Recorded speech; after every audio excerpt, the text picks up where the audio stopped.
मामलों को उठाने की अनुमति प्रदान की गई है, वे अपना मामलों के अनुपदित पाठ की बैठ जाए अपनी सीट पे बैठ जाए अनुपद पाठ की तुरंत व्यक्तिगत रूप से सदन के पटल पर रख सकते हैं 15 मिनट में।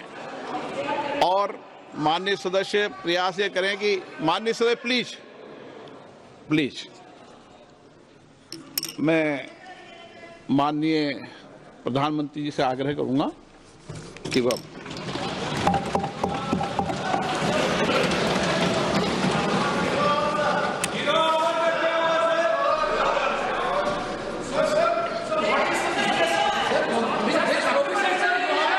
माननीय अध्यक्ष जी, प्लीज मैं बताता हूं, अभी मैं बताता हूं, प्लीज बताता हूं मैं, प्लीज माननीय अध्यक्ष जी, माननीय अध्यक्ष जी, मैं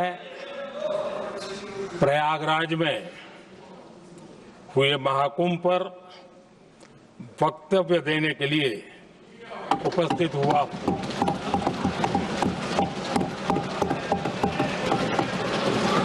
आज मैं इस सदन के माध्यम से कोटि कोटि देशवासियों को नमन करता हूं, जिनकी वजह से महाकुंभ का सफल आयोजन हुआ। महाकुंभ की सफलता में अनेक लोगों का योगदान है। मैं सरकार के, समाज के सभी कर्मयोगियों का अभिनंदन करता हूं। मैं देश भर के श्रद्धालुओं को, यूपी की जनता, विशेष तौर पर प्रयागराज की जनता का धन्यवाद करता हूं। अध्यक्ष जी, हम सब जानते हैं गंगा जी को धरती पर लाने के लिए एक भगीरथ प्रयास लगा था। वैसा ही महाप्रयास इस महाकुंभ के भव्य आयोजन में भी हमने देखा है। मैंने लाल किले से सबका प्रयास के महत्व पर जोर दिया था।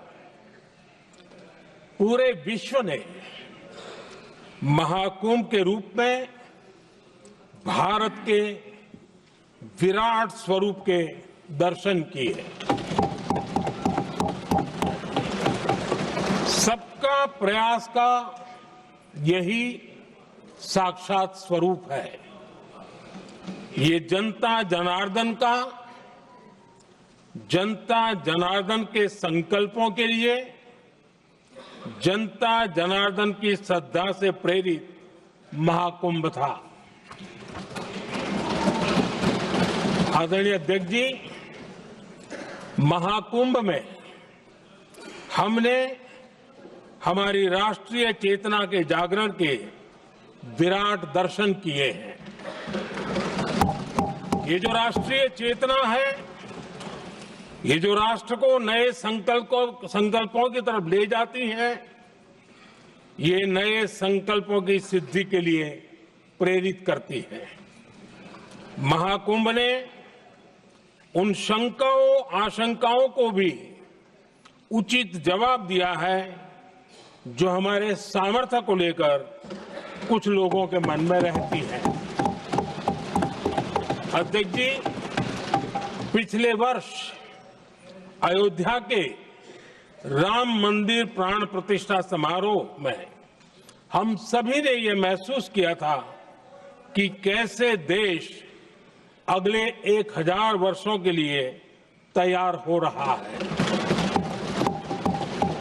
इसके ठीक 1 साल बाद महाकुंभ के इस आयोजन ने हम सभी के इस विचार को और दृढ़ किया है।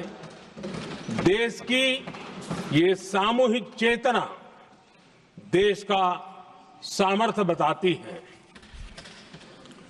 किसी भी राष्ट्र के जीवन में, मानव जीवन के इतिहास में भी अनेक ऐसे मोड़ आते हैं जो सदियों के लिए, आने वाली पीढ़ियों के लिए उदाहरण बन जाते हैं।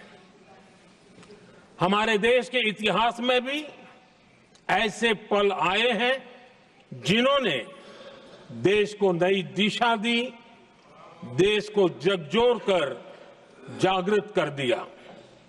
जैसे भक्ति आंदोलन के कालखंड में हमने देखा कैसे देश के कोने कोने में आध्यात्मिक चेतना उभरी। स्वामी विवेकानंद जी ने शिकागो में एक सदी पहले जो भाषण दिया, वो भारत की आध्यात्मिक चेतना का जयघोष था। उसने भारतीयों के आत्मसम्मान को जगा दिया था। हमारी आजादी के आंदोलन में भी अनेक ऐसे पड़ाव आए हैं। 1857 का स्वातंत्र संग्राम हो, वीर भगत सिंह की शहादत का समय हो, नेताजी सुभाष बाबू का दिल्ली चलो का जयघोष हो, गांधी जी का दांडी मार्च हो, ऐसे ही पड़ावों से प्रेरणा पाकर भारत ने आजादी हासिल की। मैं प्रयागराज महाकुंभ को भी ऐसे ही एक अहम पड़ाव के रूप में देखता हूं, जिसमें जागरूक होते हुए देश का प्रतिबिंब नजर आता है। अध्यक्ष जी, हमने करीब 1.5 महीने तक भारत में महाकुंभ का उत्साह देखा, उमंग को अनुभव किया। कैसे सुविधा असुविधा की चिंता से ऊपर उठते हुए कोटि कोटि श्रद्धालु श्रद्धा भाव से जुटे, ये हमारी बहुत बड़ी ताकत है। लेकिन ये उमंग, ये उत्साह सिर्फ यहीं तक सीमित नहीं था। बीते हफ्ते मैं मॉरिशस में था। मैं त्रिवेणी से, प्रयागराज से महाकुंभ के समय का पावन जल लेकर गया था। जब उस पवित्र जल को मॉरिशस के गंगा तालाब में अर्पित किया गया, तो वहां जो श्रद्धा का, आस्था का, उत्सव का माहौल था, वो देखते ही बनता था। ये दिखाता है कि आज हमारी परंपरा, हमारी संस्कृति, हमारे संस्कारों को आत्मसात करने की, उन्हें सेलिब्रेट करने की भावना कितनी प्रबल हो रही है। अध्यक्ष जी, मैं ये भी देख रहा हूं कि पीढ़ी दर पीढ़ी हमारे संस्कारों के आगे बढ़ने का जो क्रम है, वो भी कितनी सहजता से आगे बढ़ रहा है। आप देखिए, जो हमारी मॉडर्न युवा पीढ़ी है, ये कितने श्रद्धा भाव से महाकुंभ से जुड़े रहे, दूसरे उत्सवों से जुड़े रहे हैं। आज भारत का युवा अपनी परंपरा, अपनी आस्था, अपनी श्रद्धा को गर्व के साथ अपना रहा है।